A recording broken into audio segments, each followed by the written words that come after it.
Hello, everyone. Welcome back to the channel, and I'm here with Philip. Nice to have you here, Philip. What's up? And today we're going to talk about a spirits and Aztec spirit, correct? Yes, sir. Excellent. Mashika to be exact, but yeah, Aztec good enough.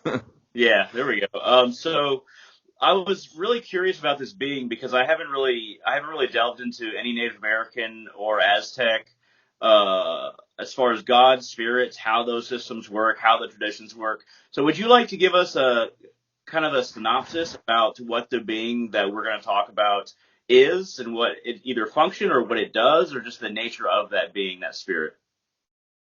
Absolutely. Well, I first and foremost want to dig through the misconceptions that he's taken throughout history as a ruthless god of war that exacted the sacrifice of countless victims to the sun and whatnot. There's all this viciousness associated with him. But in reality, one of his main symbols, actually, it's part of his name. You have mentioned that you have a hard time with his name. The first part of his name is Huitzil, which refers to a hummingbird, and it's kind of strange to associate such docile bird to such a vicious and angry character. So right then and there, the fact that he's being compared to a hummingbird is already letting you know that it has nothing to do with the association that it's had throughout history. How do you pronounce the full name again? Huitzilopochtli. Yeah. Gotcha. Excellent. And so Or, basically, yeah. simplistically, you can compare him, between the sun, the phenomena of the winter solstice, the reemergence of the sun after 8 hours of darkness or whatnot, and to the willpower of mankind. You cannot tell the sun to chill. You know what I'm saying? And once you have your willpower in full throttle, it also cannot chill. So that's the goal, to imitate that the sun.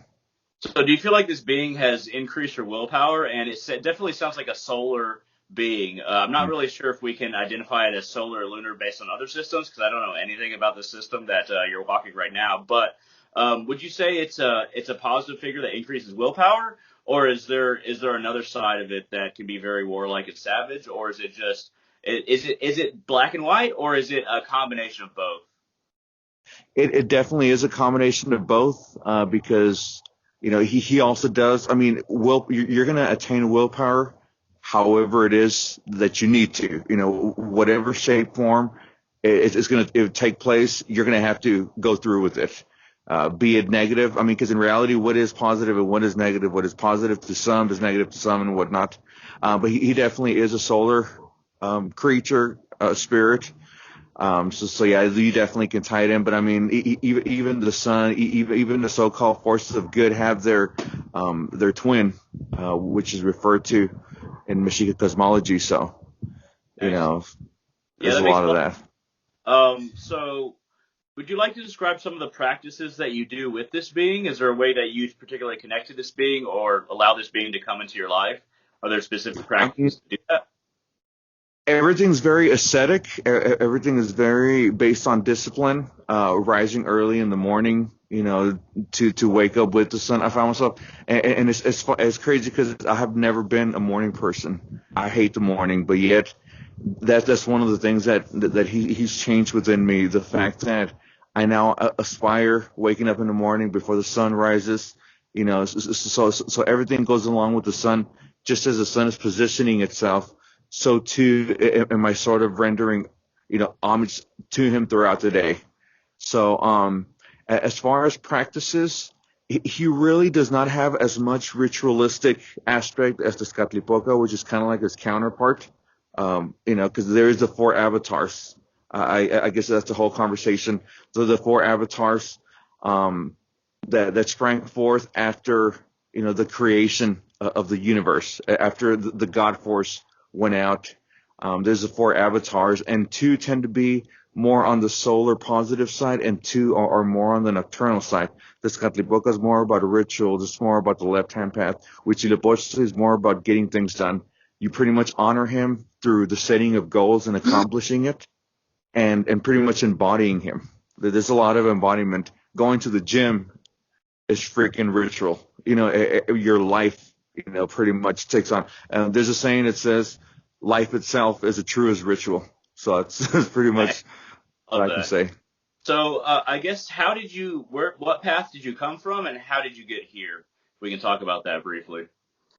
Well, the very first experiences that I had were very left-hand path. In reality, I didn't have any particular pantheon, but I just had it in me that I wanted to become a part of practicing since a very young age. But I was just really scared of throwing myself in there because of Christianity, because I was brought up in the Christian worldview. So anything was either God or the devil, and I didn't really want to explore that side of myself, which was devilish, so to Yeah. speak. Do you feel like the same duality exists within the path that you're saying right now? I mean, the path that you follow now. Do you think it's the same duality, or are there like in betweens? Is there a different understanding of it? How would you describe exactly how the cosmology works in your path right now? Well, it's funny because, as within, so without.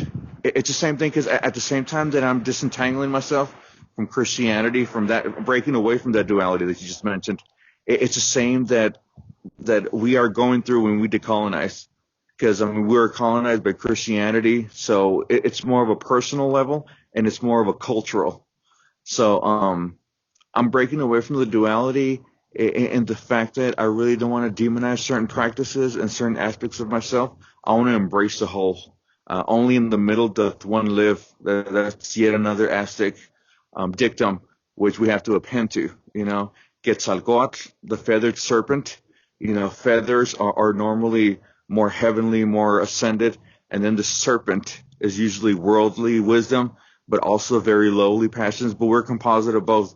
We cannot be delusional and be too spiritual, and we cannot be too carnal. There's always got to be that balance, and it's breaking away from the Christianity duality. It's the challenging part right now.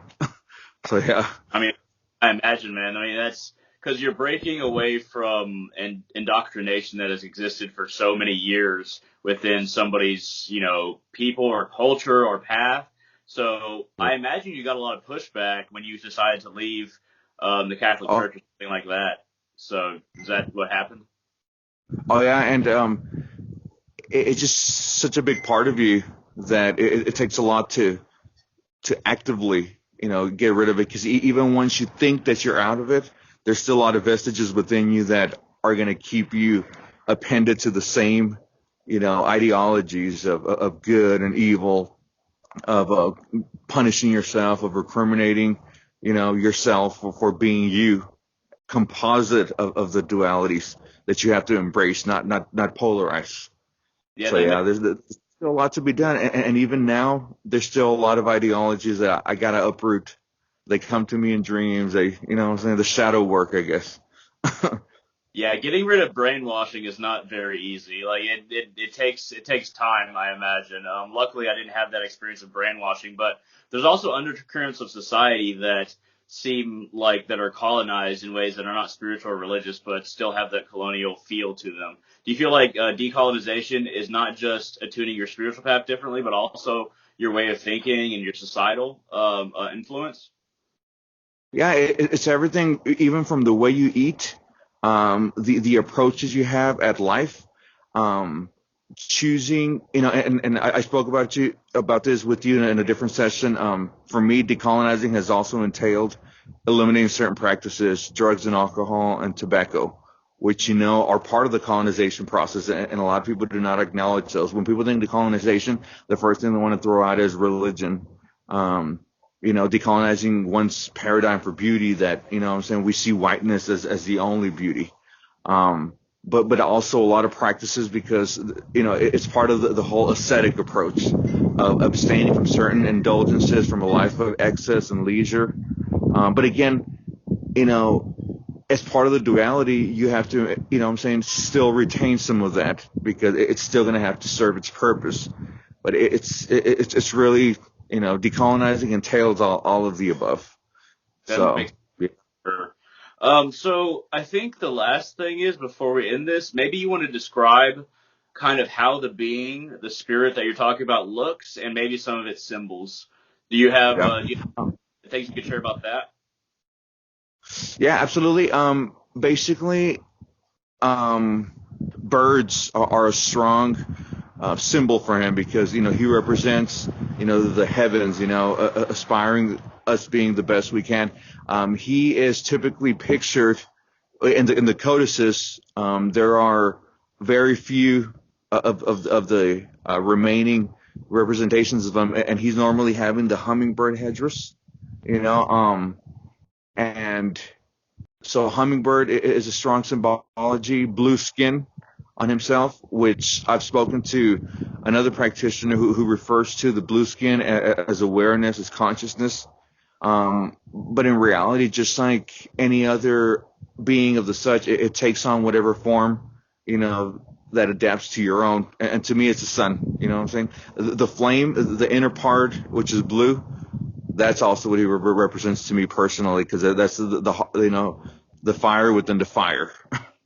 Yeah, that makes So element of fire. He's also, it's crazy because he is from the South, and pagan, in a lot of pagan traditions, the South element is fire. So, fire, willpower, everything ties in universally, really.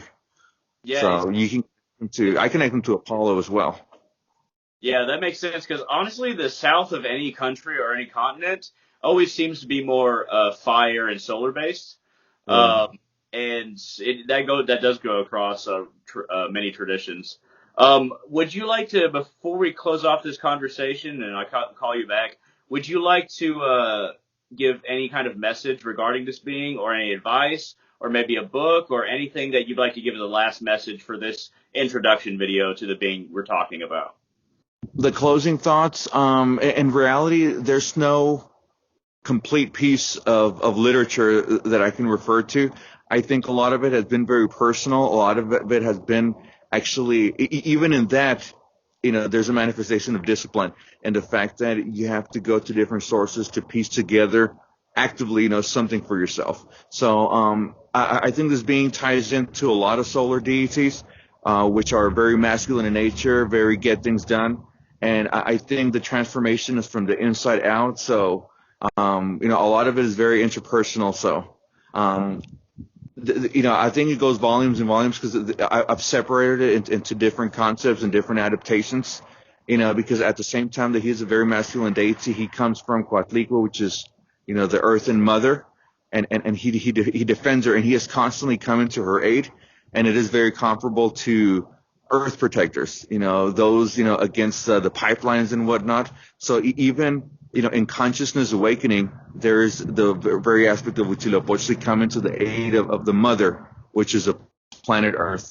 So there's that protector deity, found in this concept. So it ties into anybody else who wants to protect the Earth and Mother. That makes sense. I love that a lot. Hey, thank you very much for joining me on the channel here. Maybe we can talk about this being and other beings pretty soon. Oh, absolutely. Excellent, man. Well, all of you who are watching or listening, thank you very much for joining us, and we hope to see you on the channel in the future. And your channel as well, my friend. Would you like to plug your channel? Absolutely. Philip Labrado. I speak extensively about him, as you may have noticed, so to check it out. There's a source right there, since there's no literature that I can provide. My channel is definitely a source, so check it out. Excellent. All right. Thank you, everybody, for watching, and thank you, Philip, and we'll see all of you on our channels in the future.